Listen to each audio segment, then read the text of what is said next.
Imagine waking up tomorrow and discovering that your heating system has failed. No thermostat, no cozy blanket, no mug of hot chocolate, no food delivery bringing something warm to your doorstep.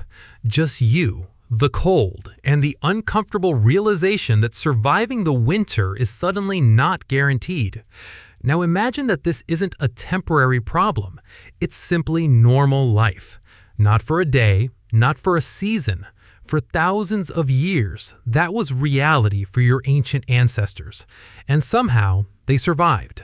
We're talking about a period stretching back roughly 300,000 years, the age of anatomically modern Homo sapiens, along with our close relatives, the Neanderthals, who were dealing with brutal cold long before humans spread across much of Eurasia. And if you think modern winters in northern Europe are harsh, what's coming next is on an entirely different level. Around 20,000 years ago, during the Last Glacial Maximum, average global temperatures were roughly 6 degrees Celsius colder than today.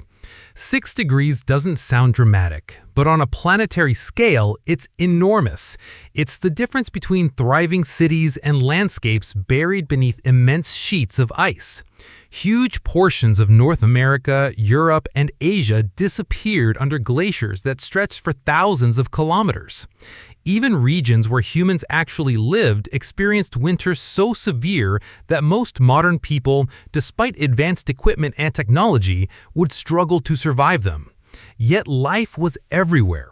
Woolly mammoths roamed the plains, cave bears wandered the wilderness, woolly rhinoceroses crossed frozen landscapes, cave lions stalked prey across the tundra, massive Irish elk carried antlers wider than many small cars. These animals weren't merely part of the scenery. They represented both the greatest threat and the greatest opportunity.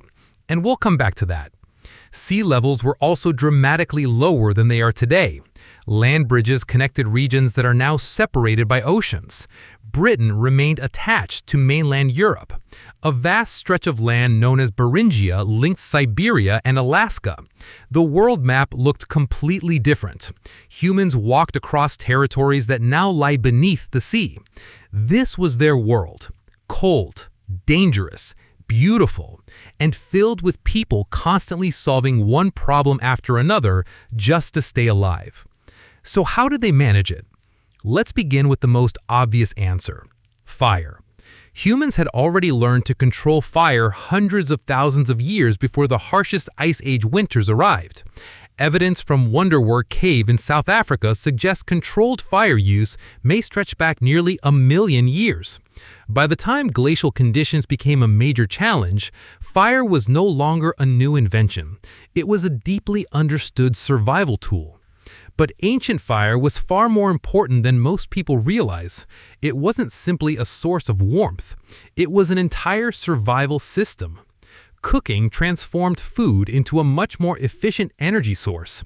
The same meal produced more usable calories once it was cooked. Food became easier to digest. More energy became available to the body. And according to evolutionary biologist Richard Wrangham, cooking may have played a crucial role in the growth of the human brain itself. His argument is surprisingly simple. Cooking performed part of the digestive work for us. As digestion became more efficient, less energy was needed for large digestive systems, and more could be invested in brain development. In a very real sense, fire helped create the minds reading these words. So fire didn't merely keep humans warm, it helped make humans human. And that was only the beginning. Fire kept predators at a distance during long winter nights. Imagine sleeping in an Ice Age landscape while cave lions prowled nearby.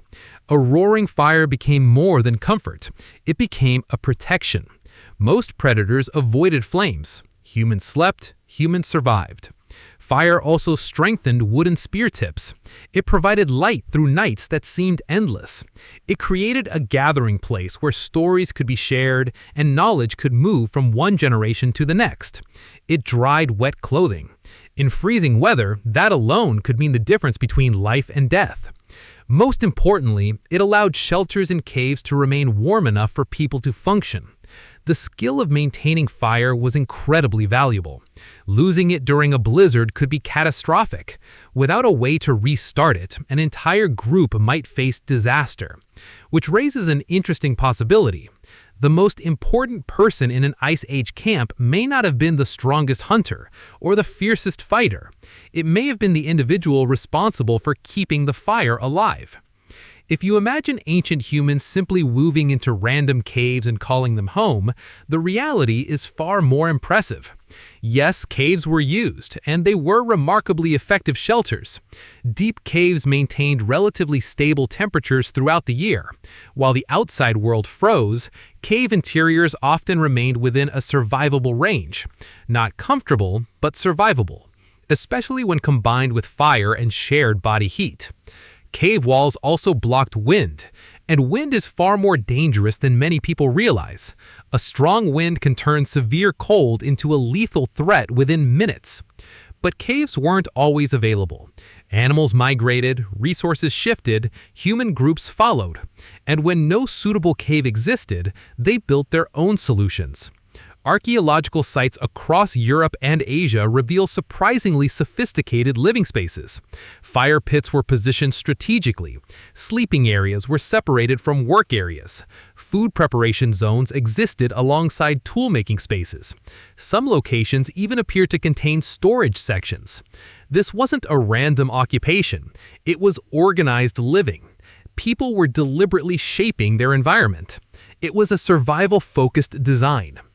Then there are the Mammoth bone houses, and yes, they were exactly what they sound like. Across parts of modern Ukraine, Russia, and Eastern Europe, archaeologists have uncovered circular structures built largely from mammoth bones and tusks.